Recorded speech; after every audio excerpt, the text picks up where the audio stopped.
एक छोटी सी जिंदगी ए लिटिल लाइफ, एक मार्मिक गाथा।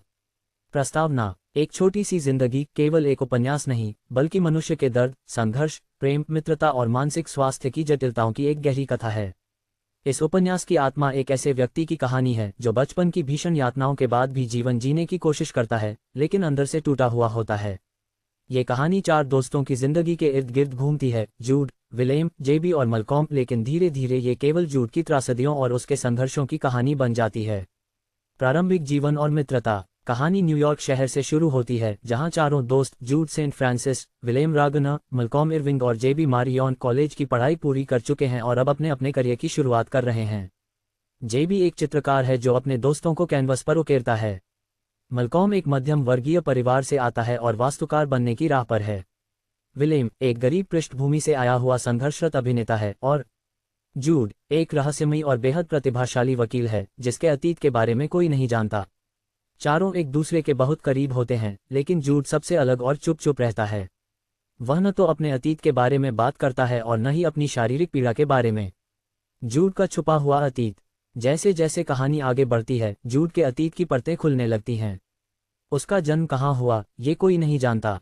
वह एक चर्च में पला बढ़ा, जहां उसका पालन पोषण ब्रदर ल्यूक नामक एक पादरी ने किया, जिसने उसे यौन शोषण और मानसिक यातनाओं का शिकार बनाया। बाद में वह उसे एक वेश्यालय में भी ले गया, जहां उसे ग्राहकों को सेवा देनी पड़ती थी। एक दिन जूड ने भागने की कोशिश की, जिसमें उसकी टांगें बुरी तरह से कुचल गईं और उसकी रीढ़ की हड्डी को गंभीर चोट लगी। नतीजतन वह जीवन भर चलने फिरने में अक्षम हो गया और अक्सर असहनीय दर्द से जूझता रहा। ये दुर्घटना केवल शारीरिक नहीं, बल्कि मानसिक रूप से भी उसे पूरी तरह तोड़ देती है। शरीर से घृणा और आत्महानि। इन भीषण अनुभवों के कारण जूड अपने शरीर से घृणा करने लगता है। वह खुद को गंदा और दोषी समझता है। उसका विश्वास होता है कि वह किसी के प्रेम के लायक नहीं है। वह नियमित रूप से खुद को ब्लेड से काटता है, यह उसकी एक आदत बन जाती है। दर्द सहना उसके लिए एक मुक्ति की तरह है। वह अपने मित्रों से इन सब बातों को छिपाए रखता है, केवल झूठ बोलकर अपने घावों को छुपा लेता है। जूड और विलेम की दोस्ती। विलेम जूड का सबसे करीबी दोस्त बन जाता है। वह संवेदनशील, धैर्यवान और समझदार है। जब उसे धीरे धीरे जूड के अतीत का थोड़ा थोड़ा अंदाजा लगता है, तब भी वह उसे अपनाने से पीछे नहीं हटता। वह जूड को प्रेम देता है, बिना किसी शर्त के। समय के साथ उनकी दोस्ती प्रेम संबंध में बदल जाती है। हालांकि जूड को किसी से प्रेम करना और स्वीकार करना आसान नहीं होता, लेकिन विलेम उसके जीवन की रोशनी बन जाता है। वह उसे यह विश्वास दिलाने की कोशिश करता है कि उसका जीवन केवल दुखों का पुलिंदा नहीं है।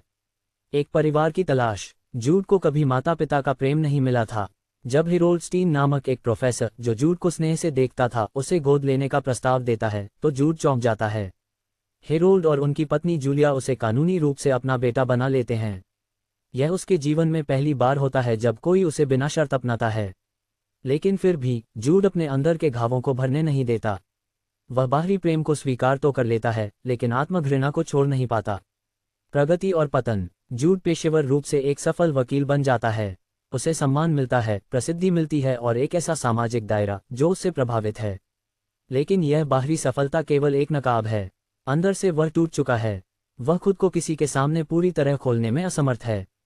जेबी और मलकॉम की जिंदगी भी चलती रहती है। जेबी ड्रग्स की लत का शिकार होता है, मलकॉम अमीर हो जाता है। चारों दोस्त बिछड़ते जुड़ते रहते हैं, लेकिन जूड और विलेम का रिश्ता सबसे मजबूत रहता है। विलेम की मृत्यु और अंतिम टूटन। एक दिन एक सड़क दुर्घटना में विलेम और मलकॉम दोनों की मृत्यु हो जाती है। ये जूड के जीवन की सबसे बड़ी त्रासदी होती है। वह पूरी तरह टूट जाता है। उसकी एकमात्र उम्मीद, जो उसे जीने की प्रेरणा देती थी, वह चली जाती है। इसके बाद जूड खुद को पूरी तरह बंद कर लेता है। वह हेरोल्ड और बाकी दोस्तों से भी दूर हो जाता है।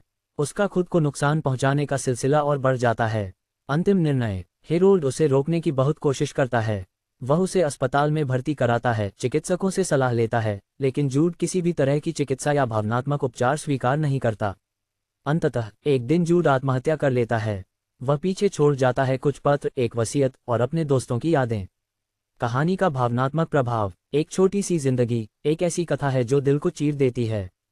ये कहानी बताती है कि बाहरी सफलता, प्रेम और दोस्ती भी कभी कभी मन के भीतर बसे अंधकार को पूरी तरह दूर नहीं कर पाते। यह उपन्यास पूछता है, क्या हम किसी इंसान को उसके अतीत से मुक्त कर सकते हैं? क्या प्रेम हर जख्म का मरहम है? क्या दोस्ती आत्मा की दरारों को भर सकती है? निष्कर्ष, ए लिटिल लाइफ का ये हिंदी रूपांतरण एक दर्द भरी चेतावनी है कि दुनिया में ऐसे भी लोग हैं जो हर दिन अपने घावों के साथ जीते हैं, मुस्कराते हैं, पर भीतर से चीखते हैं। यह उपन्यास हमें ये भी सिखाता है कि हमें अपने आसपास के लोगों के प्रति संवेदनशील रहना चाहिए। कभी कभी किसी की खामोशी